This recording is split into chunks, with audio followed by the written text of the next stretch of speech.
5वां अध्याय रामायण के नवाह श्रवण की विधि, महिमा तथा फल का वर्णन।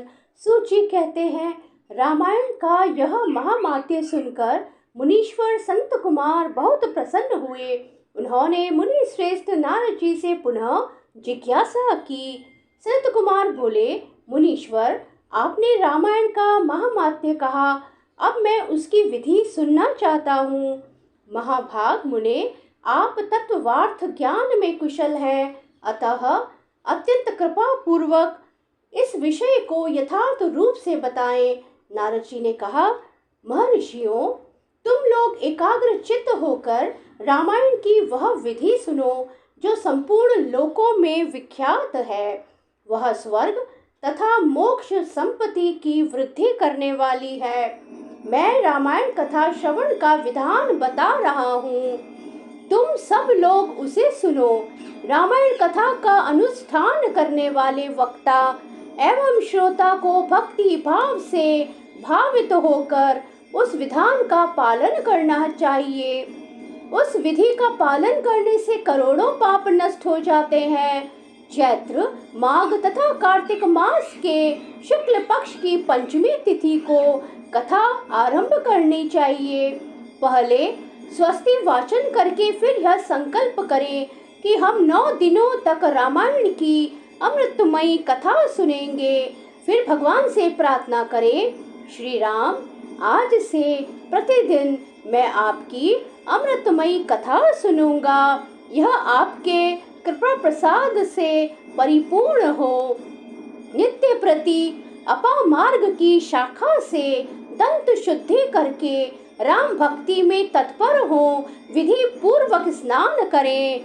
अपनी इंद्रियों को संयम में रखकर भाई बंधुओं के साथ स्वयं कथा सुने। पहले अपने कुलाचार के अनुसार दंत धावन पूर्वक स्नान करके श्वेत वस्त्र धारण करें और शुद्ध हो घर आकर मौन भाव से दोनों पैर धोने के पश्चात आचमन करके भगवान नारायण का स्मरण करें। फिर प्रतिदिन देव पूजन करके संकल्प पूर्वक भक्ति भाव से रामायण ग्रंथ की पूजा करें। प्रति पुरुष आवाहन आसन गंध पुष्प आदि के द्वारा ओम नमो नारायणाय इस मंत्र से भक्ति परायण होकर पूजन करें। संपूर्ण पापों की निवृत्ति के लिए अपनी शक्ति के अनुसार 1, 2 या 3 बार प्रयत्न पूर्वक होम करें। इस प्रकार जो मन और इंद्रियों को संयम में रखकर रामायण की विधि का अनुष्ठान करता है, वह भगवान विष्णु के धाम में जाता है, जहाँ से लौटकर वह फिर इस संसार में नहीं आता। जो रामायण संबंधी व्रत को धारण करने वाला तथा धर्मात्मा है, वह श्रेष्ठ पुरुष चांडाल अथवा पतित मनुष्य का वस्त्र और अन्न से भी सत्कार न करे। जो नास्तिक धर्म मर्यादा को तोड़ने वाले पर निंदक और चुगलखोर हैं, उनका रामायण व्रतधारी पुरुष वाणी मात्र से भी आदर ना करे।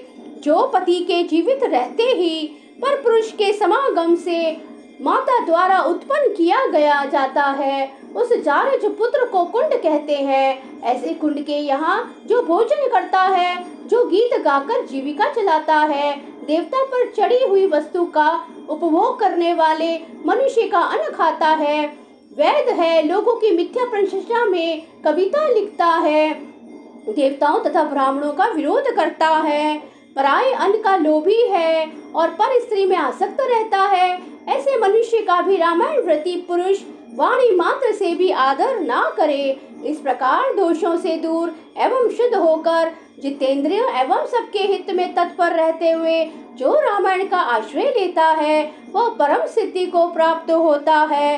गंगा के समान तीर्थ, माता के तुल्य गुरु, भगवान विष्णु के सदृश देवता तथा रामायण से बढ़कर कोई उत्तम वस्तु नहीं है। वेद के समान शास्त्र, शांति के समान सुख, शांति से बढ़कर ज्योति तथा रामायण से उत्कृष्ट कोई काव्य नहीं है। क्षमा के सदृश बल, कीर्ति के समान धन, ज्ञान के सदृश लाभ तथा रामायण से बढ़कर कोई उत्तम ग्रंथ नहीं है। रामायण कथा के अंत में वेदज्ञ वाचक को दक्षिणा सहित गौ का दान करें। उन्हें रामायण की पुस्तक तथा वस्त्र और आभूषण दें। जो वाचक को रामायण की पुस्तक देता है, वह भगवान विष्णु के धाम में जाता है, जहाँ जाकर उसे कभी शोक नहीं करना पड़ता। धर्मात्माओं में श्रेष्ठ सनत कुमार, रामायण की नवा कथा सुनने से यजमान को जो फल प्राप्त होता है उसे सुनो। पंचमी तिथि को रामायण की अमृतमयी कथा को आरंभ करके उसके श्रवण मात्र से मनुष्य सब पापों से मुक्त हो जाता है। यदि 2 बार यह कथा श्रवण की गई तो श्रोता को पुंडरीक यज्ञ का फल मिलता है। जो जितेंद्रिय पुरुष व्रत धारण पूर्वक रामायण कथा को श्रवण करता है 2 अश्वमेघ यज्ञों का फल पाता है। मुनिवरों, जिसने 4 बार इस कथा का श्रवण किया है वह 8 अग्निहोष्टम के परम पुण्य फल भागी होता है। जिस महामनस्वी पुरुष ने 5 बार रामायण कथा श्रवण का व्रत पूरा कर लिया है वह अत्यग्निहोष्टक यज्ञ के द्विगुण पुण्य फल का भागी होता है। जो एकाग्रचित होकर इस प्रकार 6 बार रामायण कथा के व्रत का अनुष्ठान पूरा कर लेता है वह अग्निहोष्टम यज्ञ के 8 गुने फल का भागी होता है। मुनीश्वरों, स्त्री हो या पुरुष, जो 8 बार रामायण कथा को सुन लेता है वो नरमेघ यज्ञ का 5 गुना फल पाता है। जो स्त्री या पुरुष 9 बार इस व्रत का आचरण करता है उसे 3 गोमेघ यज्ञ का पुण्य फल प्राप्त होता है। जो पुरुष शांति चित्त और जितेंद्रिय होकर रामायण यज्ञ का अनुष्ठान करता है वह उस परमानंदमय धाम में जाता है, जहाँ जाकर उसे कभी शोक नहीं करना पड़ता। जो प्रतिदिन रामायण का पाठ अथवा श्रवण करता है, गंगा नहाता है और धर्म मार्ग का उपदेश हो देता है, ऐसे लोग संसार सागर से मुक्त ही हैं, इसमें संशय नहीं है। महात्माओं, यतियों, ब्रह्मचारियों तथा प्रवीरों को भी रामायण की नवह कथा सुननी चाहिए। राम कथा को अत्यंत भक्ति पूर्वक सुनकर मनुष्य महान तेज से उद्दीप्त हो उठता है और ब्रह्मलोक में जाकर वही आनंद का अनुभव करता है। इसलिए विप्रेंद्र गण, आप लोग रामायण की अमृतमयी कथा सुनिए। श्रोताओं के लिए यह सर्वोत्तम श्रवणीय वस्तु है और पवित्रों में भी परम उत्तम है। दुस्वप्न को नष्ट करने वाली यह कथा धन्य है, इसे प्रयत्न पूर्वक सुनना चाहिए। जो मनुष्य श्रद्धा युक्त होकर इसका एक श्लोक या आधा श्लोक भी पढ़ता है वह तत्काल ही करोड़ों उपपातकों से छुटकारा पा जाता है। यह गुह से भी गुहतम वस्तु है, इसे सत्पुरुषों को ही सुनाना चाहिए। भगवान श्री राम के मंदिर में अथवा किसी पुण्य क्षेत्र में सत्पुरुषों की सभा में रामायण कथा का प्रवचन करना चाहिए। जो ब्रह्मद्रोही, पाखंड पूर्ण आचरण में तत्पर तथा लोगों को ठगने वाली वृत्ति से युक्त है उन्हें यह परम उत्तम कथा नहीं सुनानी चाहिए। जो काम आदि दोषों का त्याग कर चुके हैं, जिनका मन राम भक्ति में अनुरक्त रहता है तथा जो गुरुजनों की सेवा में तत्पर है उन्हीं के समक्ष मोक्ष की साधनभूत कथा वाचनी चाहिए। श्री राम सर्वदेवमय माने गए हैं, वे आर्त प्राणियों की पीड़ा का नाश करने वाले हैं तथा श्रेष्ठ भक्तों पर सदा ही स्नेह रखते हैं। वे भगवान भक्ति से ही संतुष्ट होते हैं, दूसरे किसी उपाय से नहीं। मनुष्य विवश होकर भी उनके नाम का कीर्तन अथवा स्मरण कर लेने पर समस्त पातकों से मुक्त हो परम पद का भागी होता है। महात्माओं, भगवान मधुसूदन संसार रूपी भयंकर एवं दुर्गम वन को भस्म करने के लिए दावानल के समान हैं। वे अपना स्मरण करने वाले मनुष्य के समस्त पापों का शीघ्र ही नाश कर देते हैं। इस पवित्र काव्य के प्रतिपाद विषय वे ही हैं, अतः यह परम उत्तम काव्य सदा ही श्रवण करने योग्य है। इसका श्रवण अथवा पाठ करने से यह समस्त पापों का नाश करने वाला है। जिसकी श्री राम रस में प्रीति एवं भक्ति है वही संपूर्ण शास्त्रों के अर्थ ज्ञान में निपुण कृतकृत्य है। ब्राह्मणों, उसकी उपर्जित की हुई तपस्या पवित्र, सत्य और सफल है, क्योंकि राम रस में प्रीति हुए बिना रामायण के अर्थ श्रवण में प्रेम नहीं होता है। जो द्विज इस भयंकर कलिकाल में रामायण तथा श्री राम नाम का सहारा लेते हैं वे ही कृत्य हैं। रामायण की समृद्धमयी कथा का नवा श्रवण करना चाहिए। जो महात्मा ऐसा करते हैं वे कृतज्ञ हैं, उन्हें प्रतिदिन मेरा बारंबार नमस्कार है। श्री राम का नाम, केवल श्री राम नाम ही मेरा जीवन है। कलयुग में और किसी उपाय से जीवों की सदगति नहीं होती।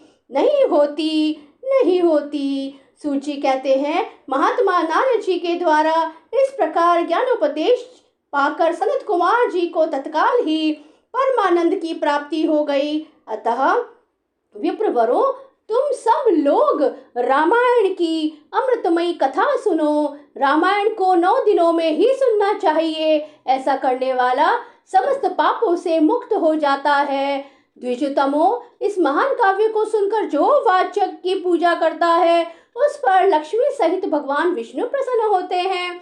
विप्रेंद्रगण, वाचक के प्रसन्न होने पर ब्रह्मा, विष्णु और महादेव जी प्रसन्न हो जाते हैं। इस विषय में कोई अन्यथा विचार नहीं करना चाहिए।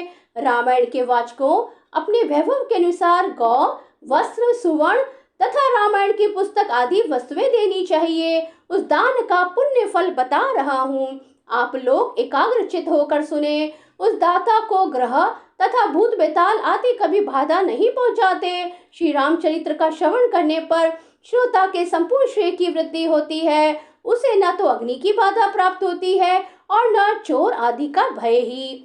वह इस जन्म में उपार्जित किए हुए समस्त पापों से तत्काल मुक्त हो जाता है। वह शरीर का अंत होने पर अपनी 7 पीढ़ियों के साथ मोक्ष का भागी होता है।